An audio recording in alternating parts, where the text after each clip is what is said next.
오늘은 아까 말씀드린 대로 교회력으로는 올해의 마지막 주일이고, 이 마지막 주일을 왕이신 그리스도 주일 이렇게 이야기를 합니다.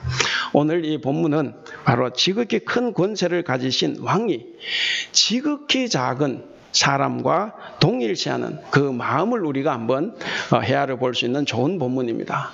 왕이신 그리스도의 마음이 지극히 작은 자와 동일시하는 그 마음을 우리가 한번 볼 수 있다 하는 이야기입니다.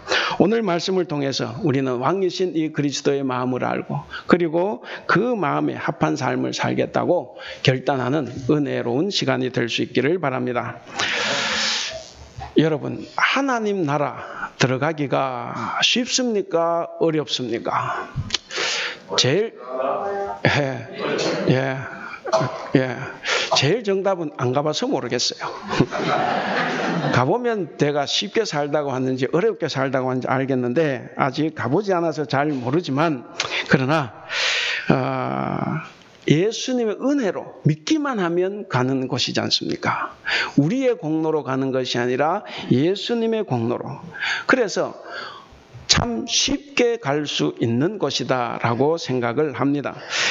그런데 어떻게 생각해 보면 이 하나님의 자녀가 되는 것, 아까 말씀드렸듯이 우리가 정말 하나님의 백성으로 이 천국 가는 것, 구원받는 것 참 쉬운 것 같은데, 그런데 쉬운 것 같지만 어려운 문제가 있습니다.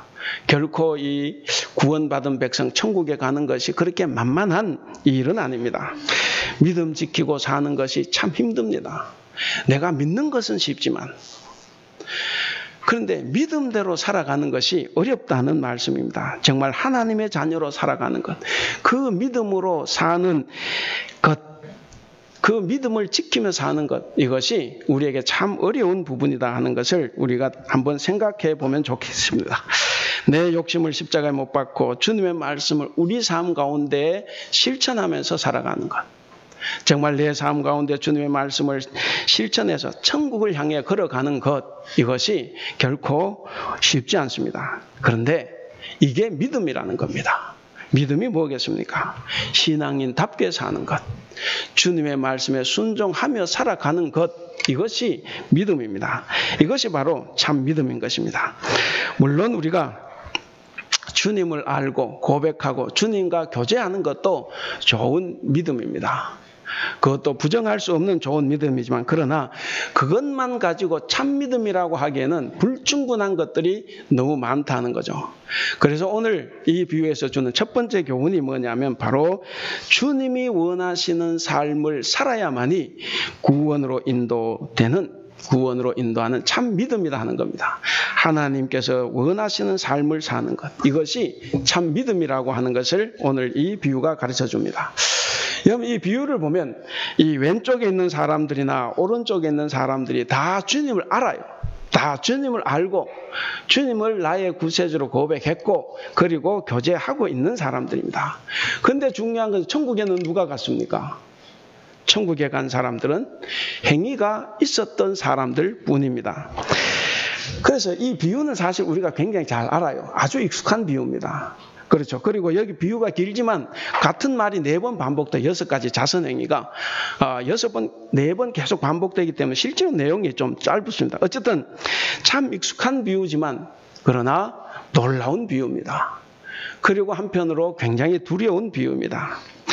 지극히 큰 권세를 가지신 왕이 지극히 작은 자와 동일시한다는 것도 놀라운 일이지만, 더 놀라운 것은 뭐냐면 마지막 심판입니다. 마지막 심판도 역시 사람들이 예상하지 못하게, 예상치 못하는, 예상을 뛰어넘는 그런 심판이 주어진다는 것이 또 놀랍고도 두려운 것입니다. 20세기 최고의 신학자인 칼 바르트라는 학자가 있습니다. 이 칼 바르트가 그의 저서에서 오늘 본문과 같은 이 마지막 심판의 놀라움을 이렇게 묘사를 했습니다. 모든 것은 인간의 지혜와 정의에 따라서가 아니라 하나님의 지혜와 정의에 따라서 분리되고 결정되고 판단될 것입니다. 이 같은 것은 다음과 같은 의미를 가진 말입니다. 얼마나 많은 첫째가 꼴찌로 나타날 것인지, 또 얼마나 많은 꼴찌가 첫째로 나타날 것인지를 보고 사람들은 놀랄 것입니다. 얼마나 많은 사람들이 강자가 약자로 등장할 것인지, 얼마나 많은 사람들이 약자가 강자로 등장할 것인지를 보고 놀라게 될 것입니다 라고 말을 했습니다. 누가복음 13장에도 보면 이 마지막 심판의 놀라움을 이렇게 묘사하고 있습니다. 그 누가복음 13장 23절 이하에 보시면 어떤 사람이 예수님께 물어요.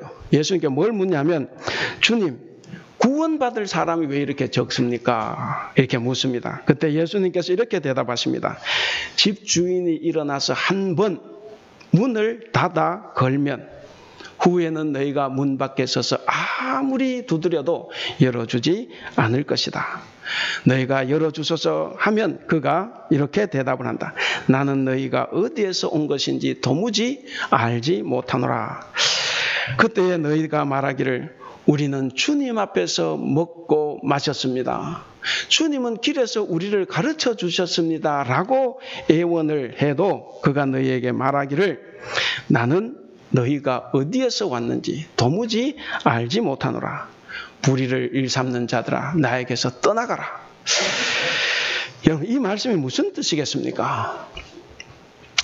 너희들이 나를 알고 교회에 나와서 열심히 예배하고 열심히 성경 공부하고 열심히 찬양하고 열심히 봉사하고 전도도 많이 하고 자식들을 신앙으로 잘 양육을 했어도 내 뜻대로 사는 행위가 없으면 결단코 천국에 들어가지 못한다.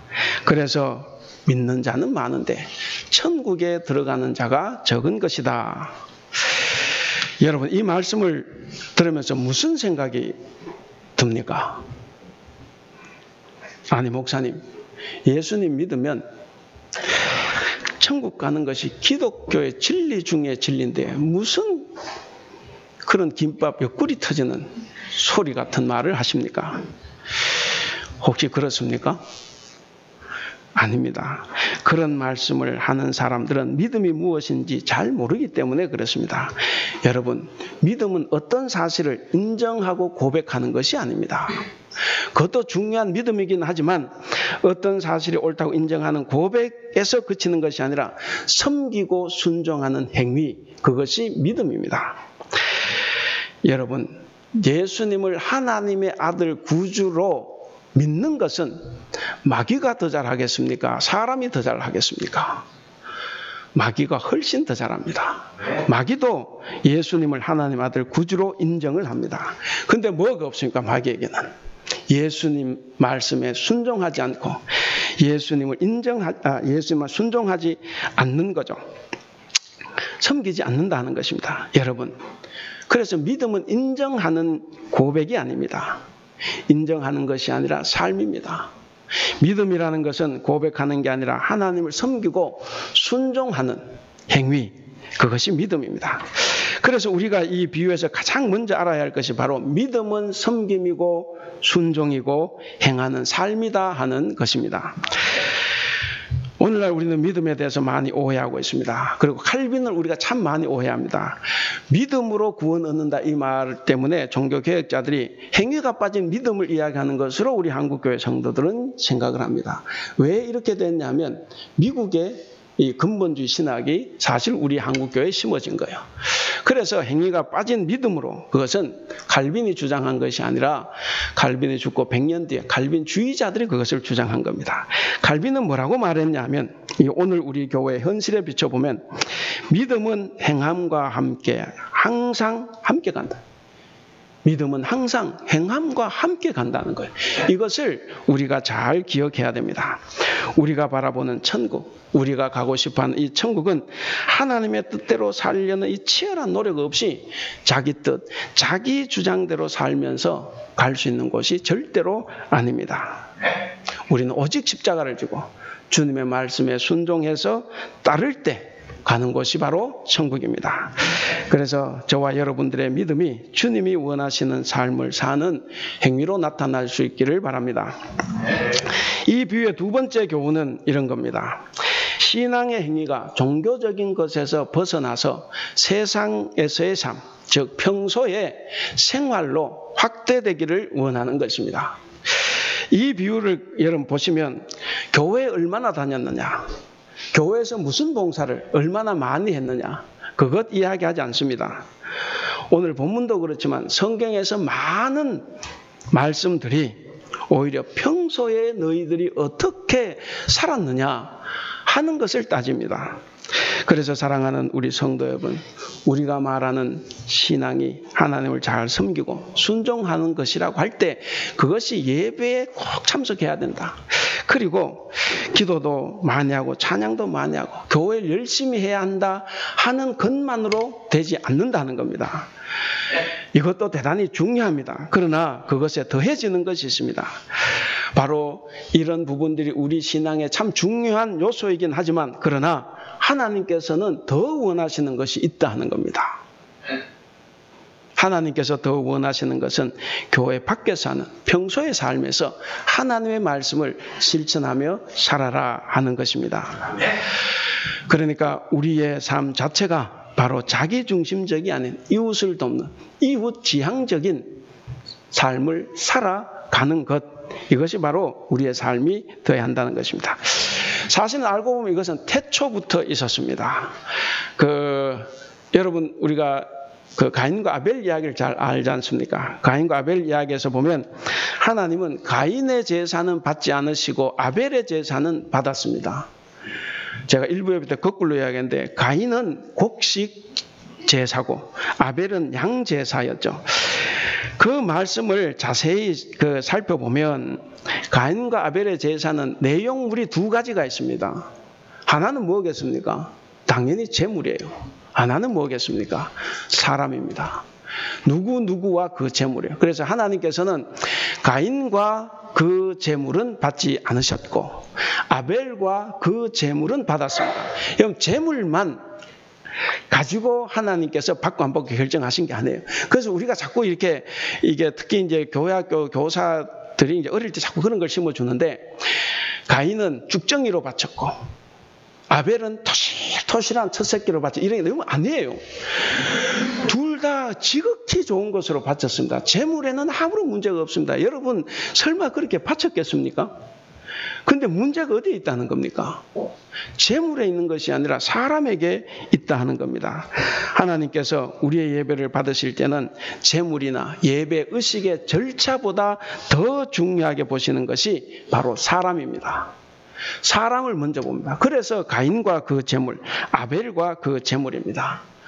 6일 동안 세상에서 어떻게 살았느냐? 즉 세상에서 하나님 뜻대로 정직하고 바르게 산 그 행위를 보시고 우리 하나님은 우리의 예배를 받고 안 받고 여부를 판단하신다 하는 겁니다. 결과적으로 아벨은 인품과 삶이 다 좋았습니다. 가인은 인품과 삶이 좋지 않았어요. 그러니까 어떻게 됐습니까? 결과가 동생을 죽였죠. 인품이 모자라는 것입니다. 삶이 우리도 교회 안에서는 예배 하나님께 영광을 돌리고 예배를 드리지만 밖에 나가서는 전혀 영광스러운 삶을 살지 않는 경우가 있다 하는 겁니다. 지난주 금요일에 기도 공부 우리 교단 신문이 왔습니다. 거기에 기사 하나가 이런 게 있습니다.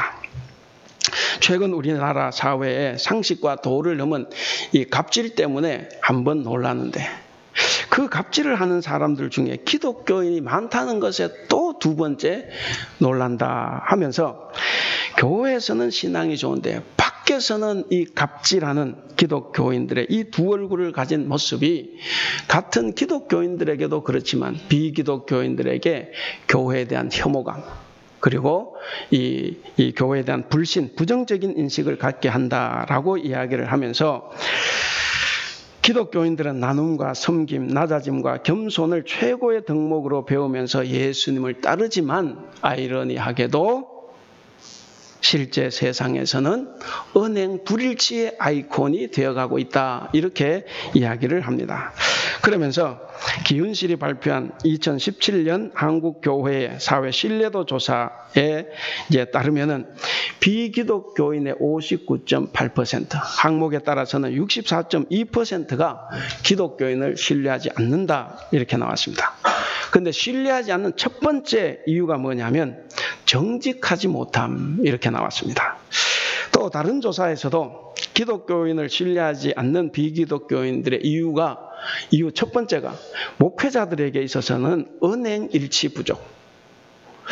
그리고 평신도인 기독교인들에게는 신앙과 삶의 불일치. 이것을 다 첫 번째로 꼽았습니다.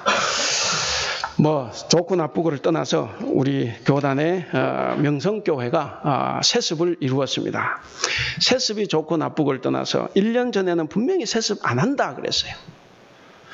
아버지도 그랬고 아들도 그랬습니다. 그런데 1년이 지난 지금은 이 교회를 누가 맡을까? 그래서 아들에게 넘어갔습니다. 바로 이런 언행 불일치, 신앙과 삶의 불일치가 이 교회를 힘들게 하는 것입니다. 여러분, 이런 우리 한국 기독교인들에 대해서 성경은 뭐라고 말을 할까? 아모스 5장을 보면 이런 말씀이 있습니다. 하나님께서 이렇게 말씀하십니다. 아모스 5장 5절 6절을 보면 이스라엘아 베델을 찾지 말며 길갈로 들어가지 말며 브엘세바로도 나아가지 말라. 너희는 여호와를 찾으라. 그리하면 살리라. 이게 무슨 말씀입니까? 베델과 길갈은 북이스라엘의 예배 처소가 있는 마을입니다.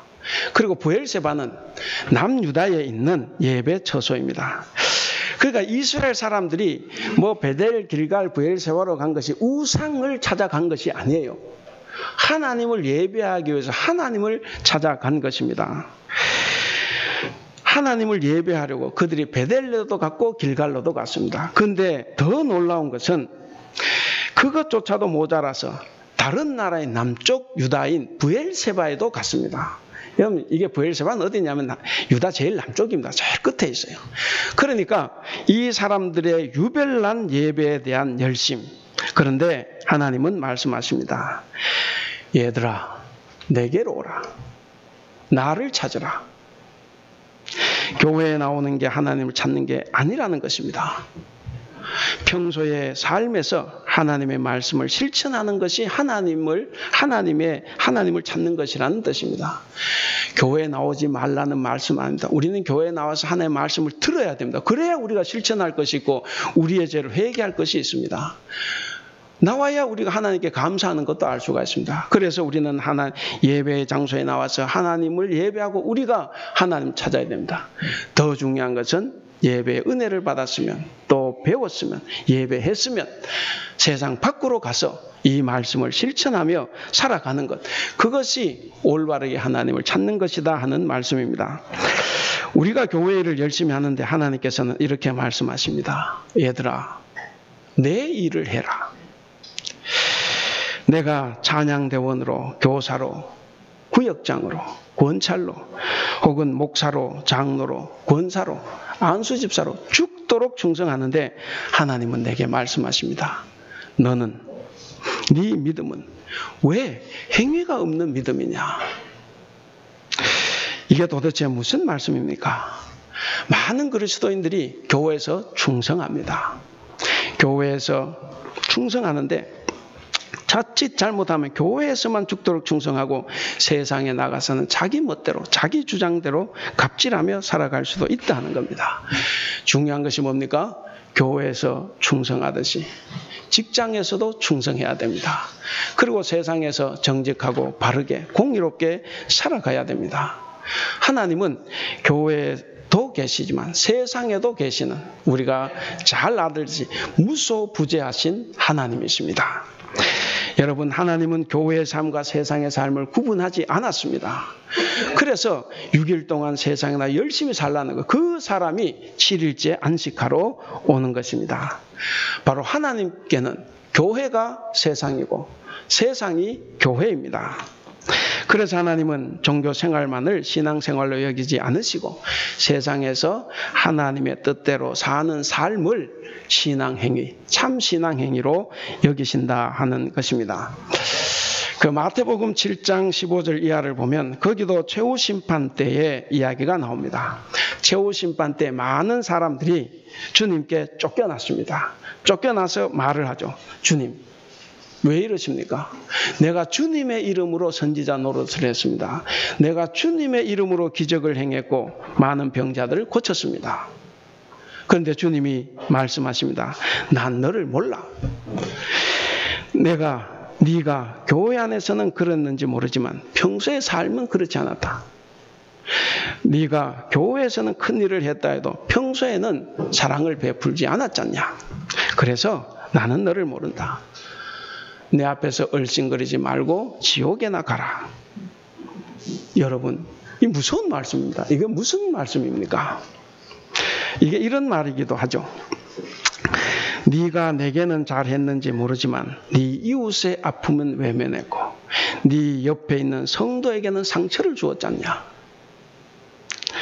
예수님은 오늘 이 본문에서 우리에게 이렇게 말씀하십니다. 나는 너희에게 평소의 삶에서 얼마나 신앙인답게 살았는지를 내가 묻겠다. 성도 여러분, 교회 밖에서도 신앙인답게 사는 저와 여러분이 될 수 있기를 바랍니다. 그 다음에 세 번째 교훈입니다. 이 비유의 세 번째 교훈은 참 사랑에 대해서 말을 합니다. 참 사랑의 행위는 지극히 작은 자 하나를 돌보는 행위입니다. 크게 요구한 것이 아니라 지극히 작은 자 하나를 돌보는 행위입니다. 오늘 우리는 치열한 경쟁 속에서 살아갑니다. 오늘 우리 사회는 능력 위주의 가치관과 삶이 습관화되어 있습니다. 그래서 강하고 성공한 사람을 우리는 좋아합니다. 금메달을 따면 우리는 환호하지만 은메달만 따도 우리는 실망을 합니다. 그들을 부러워하고 약하고 소외된 사람들의 고통에는 무관심합니다. 아무리 내 고통을 들어달라고 해도 교회가 먼저 외면하는 것이 오늘 우리의 모습이라 생각을 합니다. 그런데 여러분, 높은 사람, 강한 사람을 돌보는 것이 아니라 소자를 돌보는 것, 지극히 작은 자를 돌보는 것이 참 사랑이다 하는 것입니다. 오늘 본문에 지극히 작은 자 하나에게 한 것이 곧 내게 한 것이다. 여러분, 이 말씀에 우리는 깊이 관심을 가져야 합니다. 우리가 한번 이런 가정을 해볼 수가 있겠습니다. 우리가 머리로만 알고 고백한 것이 아니라 행함도 있었습니다. 그렇죠? 좋은 일입니다.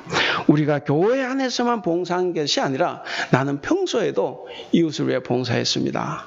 좋은 일입니다. 정말 그런 일은 잘한 일입니다. 그러나 내가 사랑하고 돕고 대접했던 내 이웃이 누구냐 하는 거죠. 내가 사랑하고 도와줬고 대접했던 내 이웃이 바로 내게 도움을 준 사람, 또 도움이 될 사람, 내게 고마운 사람, 뭔가 높은 사람이라고 하면 그것은 진짜 사랑이 아닙니다. 그것은 진짜 신앙도 아닙니다. 그동안 내가 덕을 본 것도 없고 앞으로 덕 볼 것도 없는 사람, 이쁘지도 않은 사람, 보면 그냥 미워 죽는 사람, 그냥 보잘것없는 사람, 그런 사람들을 대접하고 돕는 것이 이것이 진짜 사랑이고 그것이 신앙이라는 겁니다. 근데 이제 우리가 우리 자신을 이렇게 돌아보면 우리는 거의가 다 내가 좋은 사람, 내가 좋아하는 사람, 내게 뭔가 덕이 될 것 같은 사람에게만 사랑을 베풉니다.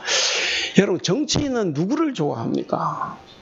국회의원은 자기에게 표줄 사람을 좋아하는 거예요. 그래서 이것이 아무리 좋은 법안이라 그래도 자기 지역 사람들이 싫어하면 안 합니다. 왜? 표를 구해야 되니까.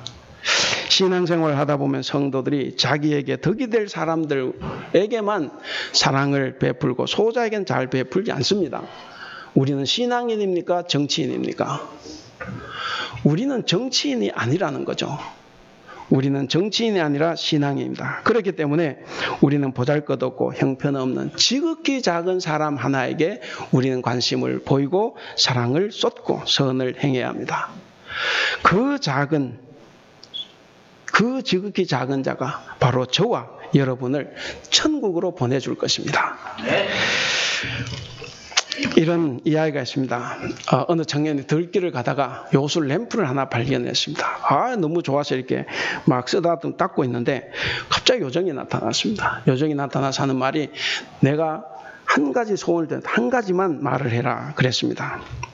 그랬더니 이 청년은 원래 3가지 소원이 있었습니다. 돈과 여자와 결혼입니다. 이 3가지를 어느 것을 할까도 고민스럽고, 그래서 3가지를 합쳐서 이야기를 했습니다. 돈, 뭡니까? 여자 결혼이요 그랬습니다. 그랬더니 정말 그것이 하나도 땅에 떨어진 것이고 다 이루어졌습니다. 돈 여자와 결혼을 했습니다.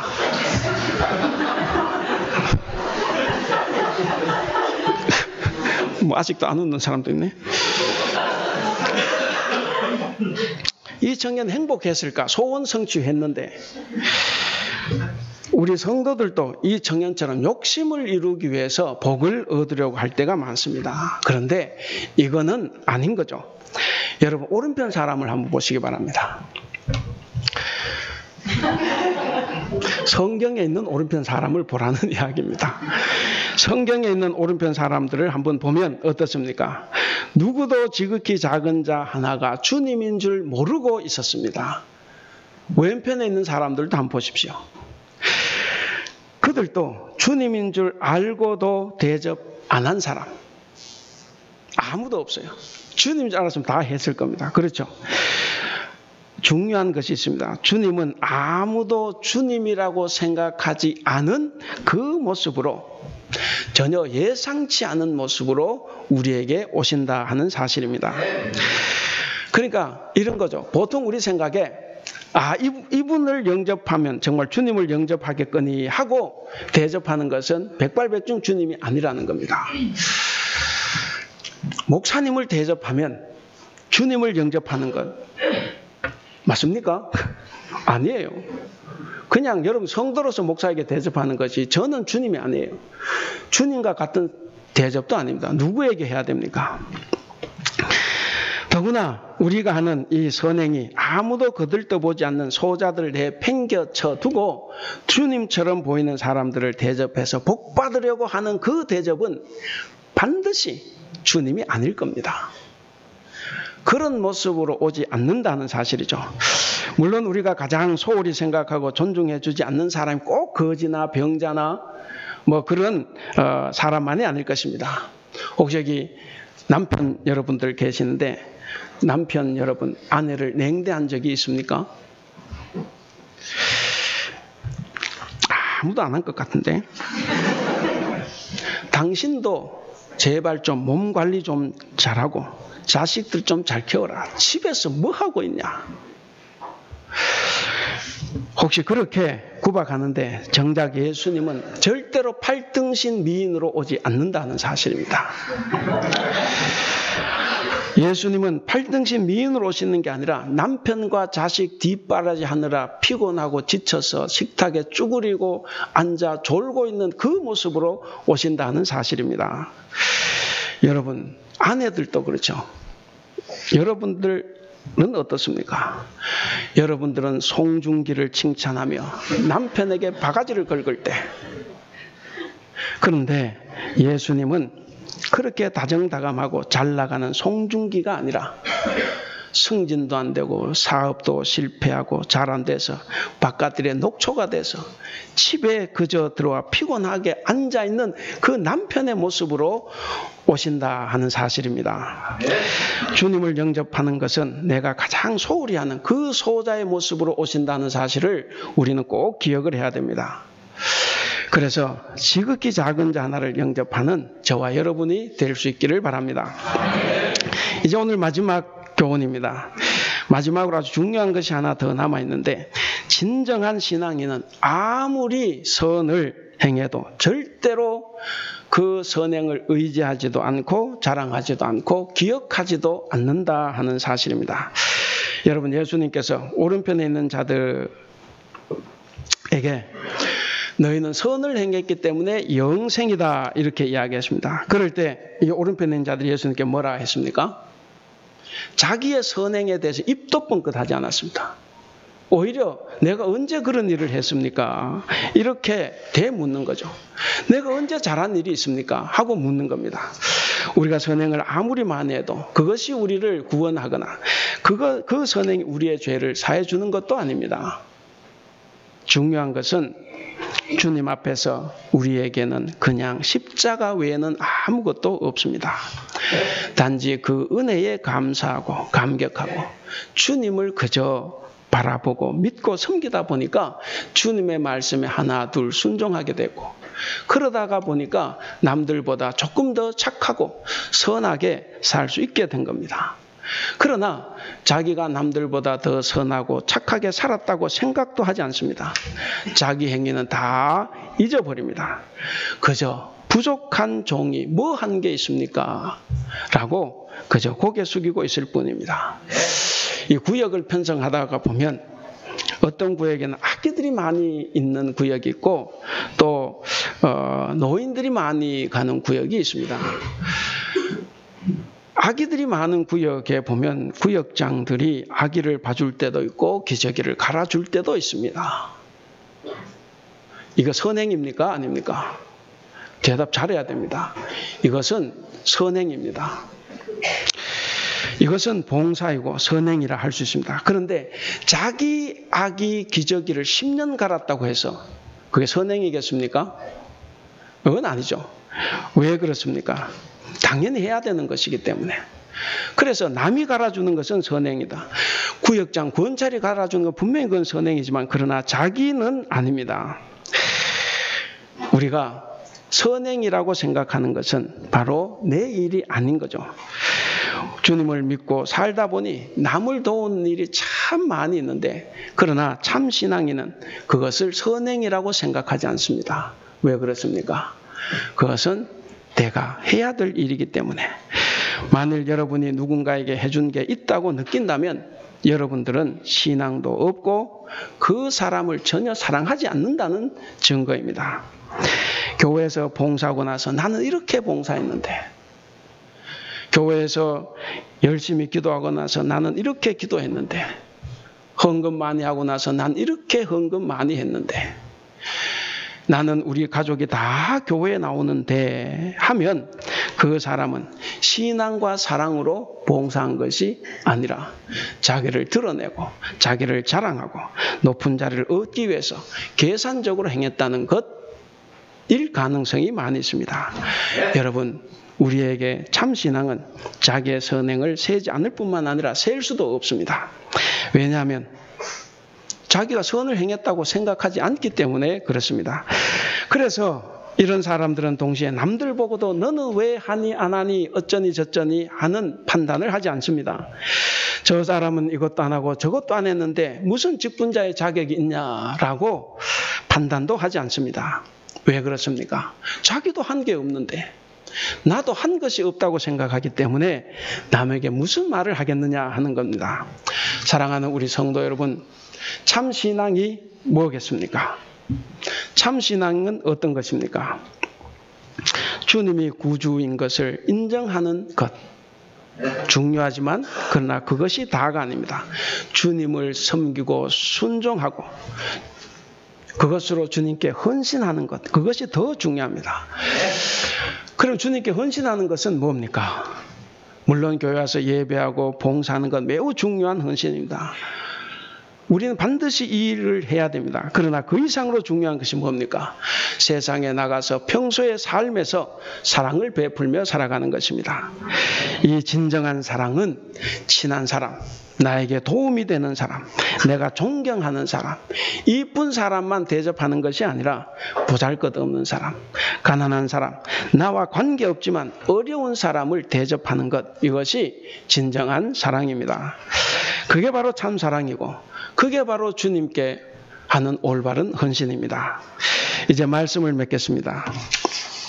우리 오늘 40절을 같이 한번 읽어보겠습니다. 40절 같이 읽겠습니다. 시작. 임금이 대답하여 이르시되 내가 진실로 너희에게 이르노니 너희가 여기 내 형제 중에 지극히 작은 자 하나에게 한 것이 곧 내게 한 것이니라. 아멘. 우리 예수님은 당시 사람들이 흔하게 거절하고 아무렇지도 않게 여기고 무시하고 냉대했던 그 사람들을 가리켜서 이들이 내 형제다. 저들이 바로 나다. 이렇게 말씀하셨습니다. 일상 중에 만난 누군가가 너무 안타깝고 애틋해서 내가 그 사람을 돌봐주었는데 왕이신 우리 그리스도께서는 그것을 당신을 돌보신 것으로 생각하고 대단히 기뻐하고 고마워하셨습니다. 사랑하는 우리 대북교회 성도 여러분, 지극히 보잘것없는 자들을 우리가 섬기고 도움으로써 왕으로부터 내 아버지께로부터 복받을 자들이라는 이 칭찬과 함께 영생을 누리시는 여러분들이 다 될 수 있기를 기원합니다. 이제 우리가 함께 기도하겠습니다. 오늘 이 말씀을 생각하면서 우리에게 주시는 교훈을 따라서 우리의 삶을 돌아보고 말씀을 따라 우리의 죄를 회개하고 결단하는 기도를 이렇게 하겠습니다. 주님을 인정하고 고백하는 것에서 그친 우리의 믿음을 회개합니다. 주님 말씀에 순종하여 소자를 돕는 참된 믿음을 소유하게 하여 주시옵소서. 우리의 신앙 행위가 교회 안에서만 거룩했던 것을 회개합니다. 우리의 신앙이 교회 밖 평소의 삶에서 하나님의 뜻을 따르게 하여 주소서. 나의 섬김과 도움이 늘 내가 사랑하는 사람에게만 행한 것을 회개합니다. 나와 관계가 없는 소자들, 내가 싫어하는 사람을 섬길 수 있도록 도와주시옵소서. 선을 행한 것을 알아주지 않아서 섭섭하여 미워했던 것을 회개합니다. 내가 행한 선을 자랑하지도 기억하지도 않게 하여 주시옵소서라고 우리가 함께 기도하겠습니다. 사랑이 많으신 우리 하나님 아버지, 주님의 거룩한 보혈로 우리를 구원하여 주셨음에도 불구하고 행함이 없이 아는 것으로만 그치고 고백하는 것으로만 만족하였던 우리의 믿음을 용서하여 주시옵소서. 살아서 행동하고 움직여서 결실 있는 산 믿음이 될 수 있기를 우리가 원합니다. 온갖 게으름과 거짓과 핑계를 대며 살아왔던 우리의 어리석음을 용서하여 주시옵소서. 죄를 회개할 눈물을 허락하여 주시옵소서. 죄를 깨달을 수 있는 지혜를 우리에게 허락하여 주시옵소서. 죄를 회개할 수 있는 믿음과 용기를 허락하여 주시옵소서. 주님의 말씀대로 살지 못하고 주님의 뜻대로 행하지 못하고 늘 방황하고 범민하였던 것을 용서하여 주시옵소서. 이제는 돌아서서 주님의 말씀에 순종하며 살아갈 수 있도록 우리를 도와주시옵소서. 자비로우신 우리 하나님 아버지, 우리의 신앙행위가 밖에서는 남을 험담하고 비난하고 갑질을 삼다가도 교회 안에서만 거룩한 척했던 우리의 죄를 용서하여 주시옵소서. 하나님, 우리의 신앙이 그저 예배 잘 참석하고 기도와 찬양을 많이 하고 교회를 잘하는 행위로만 그치지 않도록 우리를 도와주시옵소서. 이제는 우리의 신앙이 오늘의 교훈처럼 세상에서의 거룩한 삶, 적기 작은 자 하나를 통해 우리의 영생의 문제가 결정난다는 이 사실을 깊이 깨달아서 하나님께서 더우하시는 평소의 삶을 하나님 뜻대로 살아가는 우리들이 될 수 있도록 우리 주님 도와주시옵소서. 진실하신 우리 하나님 아버지, 우리가 이웃을 기만하고 성도들을 진실하게 대하지 못한 죄들을 회개합니다. 용서하여 주시옵소서. 우리의 생각과 말과 행동으로 지은 모든 죄를 우리 주님 용서하여 주시옵소서. 왕으로 오신 주님은 세상에 고통받고 소외받는 자들과 동일시하며 그들에게 한 것이 곧 주님께 한 것이라고 말씀하셨는데도 주님을 따르는 우리들은 이러한 주님의 마음을 품고 지극히 작은 자들에게 관심을 쏟고 돕고 섬기며 살아가는 자들이 다 될 수 있도록 주님 도와주시옵소서. 하나님 아버지, 우리가 주님의 자녀로서의 삶을 제대로 살지 못한 것을 벌하시고 우리 주님 우리를 용서하여 주시옵소서. 세상에서 봉사하는 삶을 살지 못하고 삶의 모범을 보이지 못한 것을 용서하여 주시옵소서. 넓은 마음으로 소자들을 품지 못하고 온 고집으로 살아온 것을 회개하오니 우리 주님 용서하여 주시옵소서. 우리의 기도를 들어주시는 우리 하나님, 우리 자신 행한 선을 자랑하지도 않게 하시지만 기억하지도 못하게 우리 주님 도와주시옵소서. 우리가 선을 행한 것을 알아주지 않는다고 섭섭해하고 하나님 아버지 자꾸 남을 미워하지 않도록 주님 도와주시옵소서. 하나님 아버지, 우리가 남이 점점 미워져서 하나님 남을 정죄하고 판단할까 두렵습니다. 남 앞에서는 칭찬하고 박수를 치면서도 뒤에는 험담하는 것을 우리 주님 용서하여 주시옵소서. 나를 알아주지 않는 그 섭섭함 때문에 사람과 사람 사이를 이간질하는 우리의 잘못을 주님 용서하여 주시옵소서. 하나님 아버지, 우리가 남의 선의도 하나님 그대로 받아들이지 못하는 이 편견도 주님 우리를 용서하여 주시옵소서. 이 시간 우리의 모든 죄를 다 회개하오니 우리 주님 용서하여 주시옵소서.